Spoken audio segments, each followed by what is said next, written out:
Hello everyone, welcome to GS of civil services classes YouTube channel. मेरा नाम अंजलि है। GS 2 में आपको पता है कि पॉलिटी है, जीओ एंड इको है एंड साइंस टेक है। तो हम पॉलिटी का देखते हैं टॉपिक्स।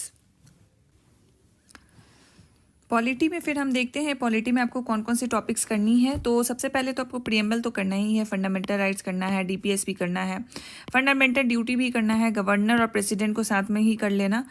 और फिर पार्लियामेंट में आप बताओगे कि मतलब आप जब PYQs अगर देखोगे तो पार्लियामेंट से क्वेश्चन पूछा जाता है उसके फंक्शनैलिटी पे और उसके क्या बोलते हैं डिक्रीजिंग जो फंक्शनैलिटी है, जहाँ जिस तरीके के वहाँ के डिबेट होते हैं वो क्यों होते हैं, क्या चैलेंजेस है पार्लियामेंट में, वो ना कि जो आप प्रीलिम्स में पढ़ते हो वो करोगे। तो हमेशा PYQs को रेफर करो, तो वो पार्ट करना है, पूरा वो नहीं करना है पार्लियामेंट का जो आप प्रीलिम्स के लिए पढ़ते हो। ठीक है।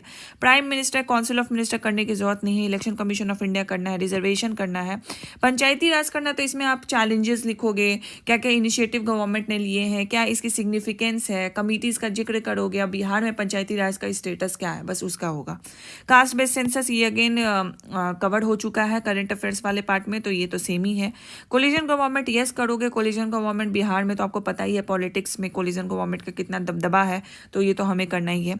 सेंट्रल स्टेट रिलेशंस में जो एग्जीक्यूटिव रिलेशन है, लेजिस्लेटिव है, जुडिशियल रिलेशन है, डिफरेंस क्या है वो आपको करना है, और क्या चैलेंजेस है, क्या कन्फ्लिक्ट आते हैं, बेसिकली द फेडरलिज्म पार्ट, तो वो भी करना है आपको।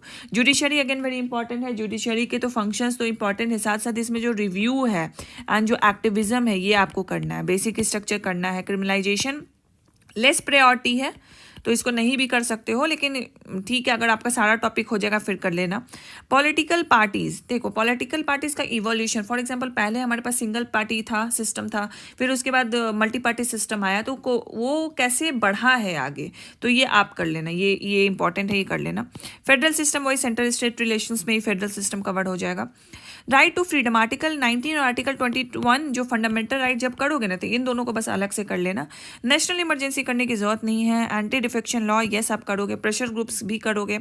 पुलिस रिफॉर्म्स उतनी जरूरत नहीं है तो आप इसको स्किप कर सकते हो, लेस प्रायोरिटी वाली है। UCC करोगे, यूनिफॉर्म सिविल कोड।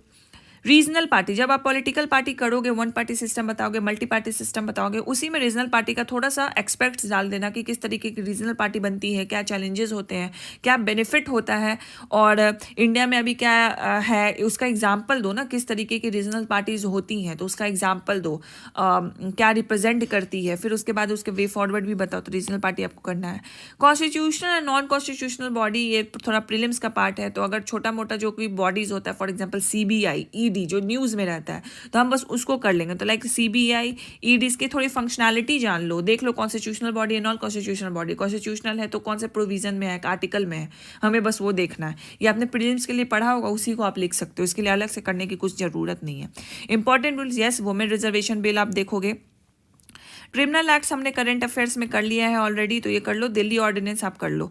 CA थोड़ा पुराना हो गया तो मुझे नहीं लगता इसकी जरूरत है, तो ये दोनों बस कर लो, बाकी करने की जरूरत नहीं है। E-गवर्नेंस बार बार पूछता है, शॉर्ट्स में भी पूछता है, तो ये कर लो। इलेक्टोरल बॉन्ड भी थोड़ा सा पुराना मुद्दा हो गया है, बट हाँ आपको कंटेंट तो पता ही होगा क्या होता है, क्या चैलेंजेस है, तो एक बार बस इसको पढ़ लो और एक पेज का शॉर्ट नोट्स बना लो। One nation one election yes करना है। CBI ED ये कॉन्स्टिट्यूशनल इसमें बॉडी में ही आ गया तो कवर्ड हो गया। तो ये सारे टॉपिक्स आपको पॉलिटी के लिए करने ही करने हैं, और इसके बाद अगर आपको टाइम मिलता है तो बाकी जो टॉपिक्स बच गए हैं उसको आप करोगे। तो ये सारे टॉपिक्स को हम वैसे ही डिवाइड कर देते हैं। फॉर एग्जांपल आपका जब GS 2 चलेगा तो पॉलिटी के सेक्शन में हम आपको यहाँ से 4 टॉपिक दे देंगे, 4 टॉपिक से रिलेटेड आपको नोट्स दे देंगे, साथ साथ आपका इसके साथ जियो इको का भी पोर्शन रहेगा तो उसके भी नोट्स आपको मिल जाएंगे। आपको पढ़ना है, थोड़ा सा शॉर्ट नोट्स बनाना है, ताकि जब आप रिवीजन करो तो हमारी नोट्स ना पढ़ो, आप अपना शॉर्ट नोट्स पढ़ो, क्योंकि हमारी नोट्स क्या, प्रीएम्बल की 4 पन्ने की तो नोट्स होगी ही ना, क्योंकि हम सारे एक्सपेक्ट्स को कवर करेंगे कि प्रीएम्बल क्या है, प्रीएम्बल किस चीज़ को डिपिक्ट करता है, फिर प्रीएम्बल कैसे कॉन्स्टिट्यूशन के डिफरेंट प्रोविजंस को रिप्रेजेंट करता है, फिर प्रीएम्बल से रिलेटेड के कौन कौन से प्रोविजंस हैं, जजमेंट्स हैं, तो वो हम डालेंगे। फिर उसके बाद देखेंगे कि प्रियम्बल के बारे में और क्या क्या लोगों ने क्या क्या कोट्स बोले हैं, जो हमारे फाउंडिंग फादर है कॉन्स्टिट्यूशन के, उन्होंने क्या क्या कोट्स बोले हैं, तो उस पर हम बात करेंगे। तो प्रियम्बल पे हो गया। तो इस तरीके से हमारे 4 या 4.5 पन्ने की पेज की नोट्स बनेगी। फिर उसको क्या करना है, आपको शॉर्ट नोट्स में कन्वर्ट करना है। शॉर्ट नोट्स मतलब 1 पेज का नोट्स बनाना है आपको फ्लो चार्ट यूज़ करके, और जब आप रिवीजन करोगे तो बस उसी पॉइंट्स को रिवाइज करोगे, साथ साथ अपने जो हमारे नोट्स है वो भी लेके बैठोगे। मान लो आपने कोई एक पॉइंट पढ़ा, आपको समझ में नहीं आया या आप भूल गया, आप उसी टाइम हमारा नोट्स खोलोगे और उसका जो एक्सप्लेनेशन है वो पढ़ लोगे। इस तरीके से आपका रिवीजन होगा। तो ये था पॉलिटी का सेक्शन।